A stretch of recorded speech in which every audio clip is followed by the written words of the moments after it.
Hi YouTube, welcome back to Wtf Rc Cars.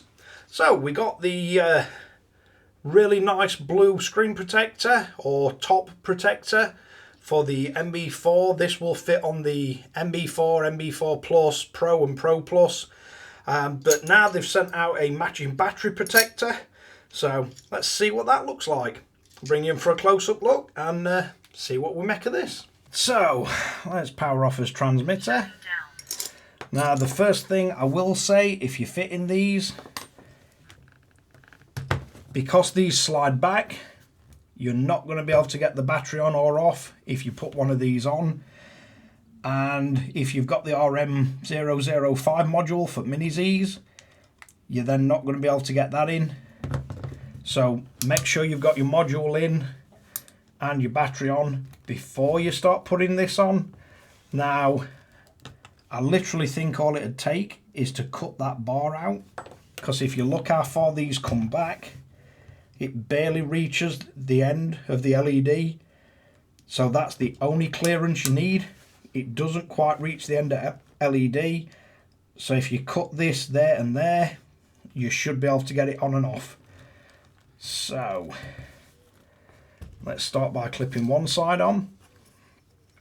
And the other thing to be aware of is this won't fit on the Pro or the Pro Plus because they have longer batteries. Now, I think someone at Soarsky did tell me they're thinking of doing them for the Pro, and it would be nice to see, because I'm sure some of the guys with the Pros would like to have a protector on the battery, but they are pretty easy to fit.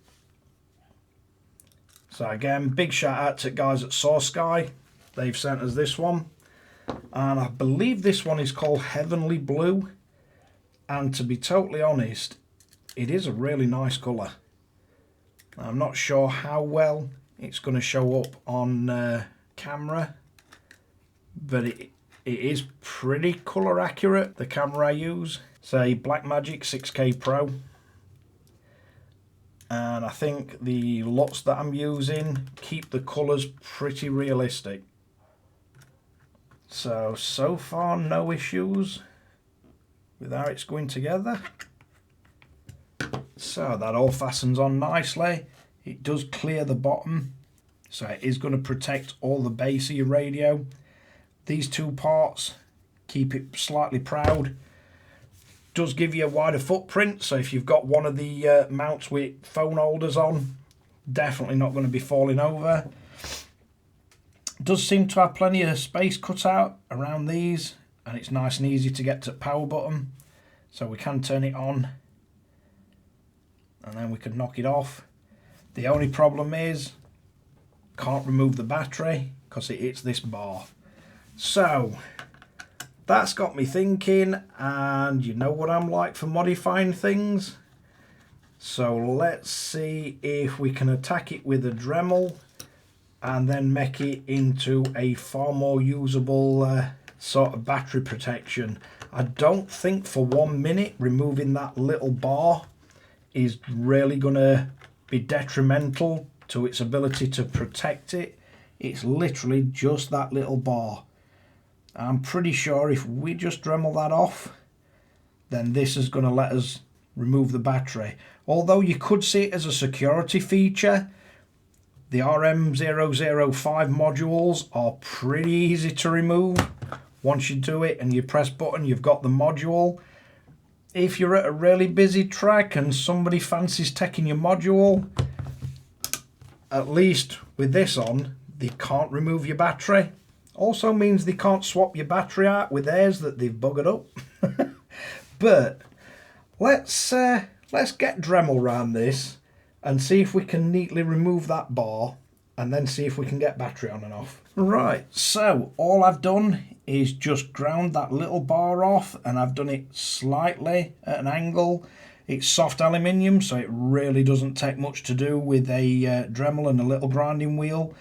And because you've got the mark, you can get it pretty bang on. But now the battery can easily be put on and removed. So if you see, if I just slide it back slowly, you can see from that point it's released. It's not going to catch on anything, it's not going to break anything, and just restores functionality of being able to get to the actual expansion slot.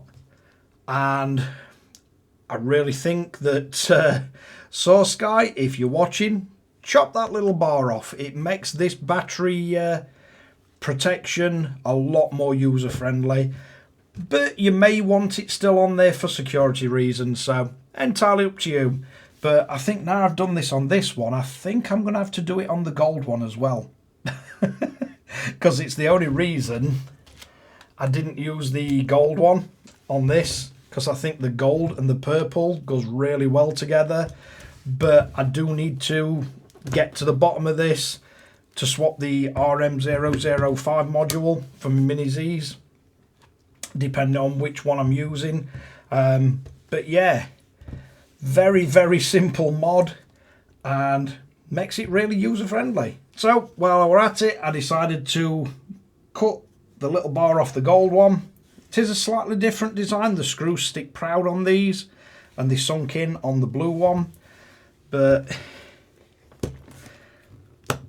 I can now swap and change my batteries as I want. And to be totally honest, you can barely tell. I've just cut it to a tiny little V on both of them. And on both, it's just enough to let the V of the back of the radio slip in. But yeah, I've got two really nice looking transmitters now. I do prefer the look of them with the base on.